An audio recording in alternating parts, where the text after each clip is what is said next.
जय श्री कृष्णा, जय मदन गोपाल। निर्जला एकादशी व्रत कैसे खोलें? जी हाँ मित्रों, प्रभु कृपा से यदि हम निर्जला एकादशी व्रत पूरे शुद्ध भाव से निर्जल होकर अर्थात जल तक का सेवन भी नहीं करते, इस प्रकार करते हैं तो शास्त्र में उसका पुण्य फल कई गुना बताया गया है। चूँकि निर्जला एकादशी वर्ष भर की सबसे कठिन लेकिन सबसे पुण्यदायक एकादशी है। व्रत का असली फल तभी मिलता है जब पारण यानी व्रत खोलने की विधि शास्त्रीय रूप से सही हो।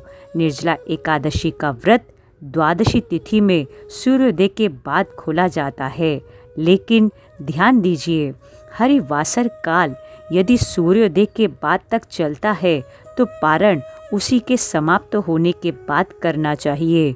हरिवासर समाप्ति से पहले पारण करने पर व्रत का पुण्य अधूरा रह जाता है। व्रत के पारण से पहले ब्रह्म मुहूर्त में उठकर स्नान करें, फिर शुद्ध वस्त्र धारण कर भगवान श्री हरि विष्णु की पूजा करें। पीले फूल, फल, तुलसी दल, घी का दीपक और मीठा भोग अर्पित करें। इसके बाद ब्राह्मणों को जल से भरा कलश, छाता, वस्त्र या अन्न का दान करें। हो सके तो किसी जरूरतमंद को भोजन भी कराएं। साथ ही साथ गौ माता की सेवा और गौ माता को नैवेद्य अर्पण जरूर करें। गौ माता को जो प्रिय हो, हरा चारा, फल, ऋतु अनुसार सब्जी भी खिलाकर संतुष्ट कर सकते हैं। यह दान और सेवा व्रत को पूर्णता प्रदान करती है। आइए अब बात करते हैं व्रत खोलने की विधि। जी हाँ, 7 भुने हुए चने लेकर उनको बीच में से तोड़कर कुल 14 टुकड़े हाथ में लेकर खड़े हो जाएं। 14 टुकड़ों में से एक एक टुकड़ा आगे, एक टुकड़ा पीछे फेंकते जाएं कि मेरे समस्त पाप संतापों का नाश हो, अंतःकरण शुद्ध हो, मैं निष्पाप प्रभु की शरण में हूँ। प्रभु मेरा मंगल करे, प्रभु सभी का मंगल करें। ऐसी शुद्ध भावना के साथ यह क्रिया करें। तत्पश्चात उन गिरे हुए चनों के दानों को किसी एक कोने में डाल दें, जहाँ चींटी या गिलहरी आकर उनको खा सके।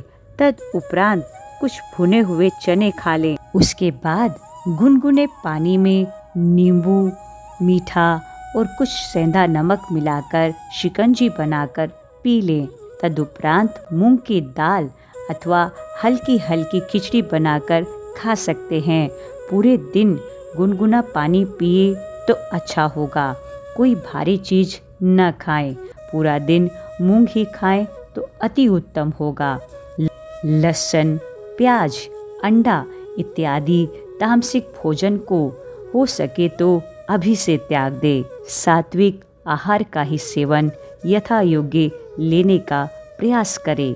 अंत में एक बात और रखनी है, आप यदि पूर्णतः स्वस्थ हैं, किसी प्रकार की कोई भी एलोपैथिक दवा नहीं ले रहे हैं, तो ही निर्जल व्रत रखिए, सर्वोत्तम होगा। आपको पूरा पुण्य भी मिलेगा। और यदि आप स्वस्थ नहीं हैं और यदि आपका स्वास्थ्य निर्जल व्रत रखने की अनुमति नहीं दे रहा तो सजला रखिए। अगर सजला भी नहीं रख सकते तो केवल दूध पर रहिए। अगर यह भी संभव नहीं है तो फल और दूध पर रहिए और प्रभु के गुण गाइए। गोविंद हरे गोपाल हरे, गोविंद हरे गोपाल हरे। जय जय प्रभु दीन दयाल हरे। सुखधाम हरे, घनश्याम हरे। जय जय प्रभु दीन दयाल हरे। हरे राम, हरे राम, हरे राम, हरे राम। हरे कृष्णा, कृष्णा कृष्णा हरे हरे। ऐसी ही शुभ मंगल कामना के साथ प्रभु के नाम का सुमिरन करते हुए, सेवा साधना करते हुए हम इस पावन निर्जला एकादशी व्रत का अनुष्ठान करें। आप सभी को प्रभु की प्रीति चैनल की ओर से पुनः एकादशी व्रत की शुभकामनाएं। जय श्री कृष्णा, जय मदन गोपाल, जय गिरधर गोपाल।